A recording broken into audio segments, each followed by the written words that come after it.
NDA के 5 और RJD का एक प्रत्याशी चुनाव मैदान में था। जानकारी के मुताबिक नीतीश कुमार और बीजेपी अध्यक्ष नितिन नवीन को 44-44 वोट मिले हैं। वहीं उपेंद्र कुशवाहा और रामनाथ ठाकुर को 42-42 वोट मिले, जबकि महागठबंधन की ओर से आरजेडी प्रत्याशी एडी सिंह को सिर्फ 37 वोट ही मिले। अब बिहार में आरजेडी की हार की वजह भी समझ लीजिए।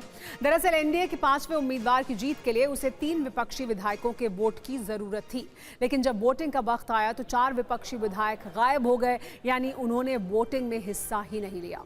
इसमें 3 विधायक कांग्रेस के थे, जबकि एक आरजेडी विधायक ने वोटिंग से दूरी बना ली, जिसकी वजह से एनडीए के 5वें उम्मीदवार की जीत पक्की हो गई। ओडिशा में राज्यसभा वोटिंग के दौरान हमारे साथ ओडिशा की हम बात करें उससे पहले रुपेश हमारे साथ जुड़ गए। रुपेश, यानी सुनिश्चित किया गया 3 कांग्रेस और 1 आरजेडी के विधायक ने वोट नहीं किया, तो सुनिश्चित हो गई कि वो 5वीं सीट भी एनडीए के खाते में चली गई। ये देखिए, बिल्कुल 4 विधायक यहाँ पर अनुपस्थित थे और उसकी वजह से एक उम्मीदवार को जीत के लिए 40 वोटों की दरकार थी और एनडीए के जो सभी 5 उम्मीदवार हैं उनकी जीत हुई है। नीतीश कुमार को 44, नितिन नवीन को भी 44 और उपेंद्र कुशवाहा और रामनाथ ठाकुर को 42। लेकिन द्वितीय वरीयता के आधार पर जो दिनेश राम है, जो कि एनडीए के उम्मीदवार भारतीय जनता पार्टी की तरफ से, उनकी भी जीत घोषित कर दी गई है। और उसके बाद से देखिए जश्न का माहौल है। भारतीय जनता पार्टी और जेडीयू के जो कार्यकर्ता और विधायक हैं, जो रुपेश, अब आरजेडी और कांग्रेस की तरफ से इन विधायकों को लेकर कुछ कहा जा रहा है, पार्टी कोई एक्शन लेगी?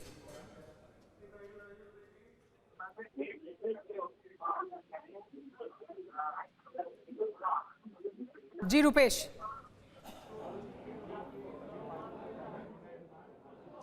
इन चारों विधायकों के खिलाफ कांग्रेस पार्टी और आरजेडी क्या कोई एक्शन ले सकती है? कुछ कहा जा रहा है, क्या कहा जा रहा है आरजेडी और कांग्रेस की तरफ से?